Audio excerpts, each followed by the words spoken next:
दरवाजा खोलते ही जो फैसल जलाल है ये मेरे नाज़ुक अज़ा पर एक ठुड्डा मारता है। बाहर जाकर किसी से बात की, हमारा तुम कुछ भी नहीं बिगाड़ सकोगी, हम 4 पैसे लगाएंगे फिर बाहर आ जाएंगे, लेकिन तुम्हें किसी का नहीं छोड़ेंगे, तुम्हारी हर फोन साइट पर वीडियोस हम फ्री में देंगे। तो तीनों जब बाहर की तरफ जाते हैं, मॉल के जब फ्लैट वाला हम पोर्शन आ जाते हैं तो हम नीचे उतर रहे होते हैं सीढ़ियों से।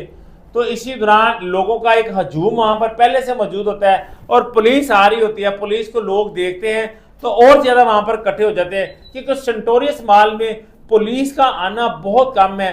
बड़ी अचंभे की बात है सेंटोरियस में इतनी ज्यादा पुलिस का आना, क्योंकि ये जो कॉल की होती है ये आयशा अशरफ ने की होती है। वो जैसे ही पुलिस को देखती है वो जोर से चीखना चिल्लाना शुरू कर देती है, पीटना शुरू कर देती है, रोना शुरू कर देती है कि सर मैंने कॉल की थी, सर मैंने कॉल की थी। इसी दौरान उसके बिल्कुल साथ फैसल जलाल होता है और उसके पीछे हफीज होता है। जैसे ही शोर की आवाज आती है ये चिल्लाना शुरू करती है। फैसल जलाल चंद कदम पीछे हो जाता है। पुलिस जब उसकी जानब बढ़ती है फैसल जलाल पीछे हो जाता है। हफीजुल्लाह को फौरी तौर पर गिरफ्तार कर लिया जाता है।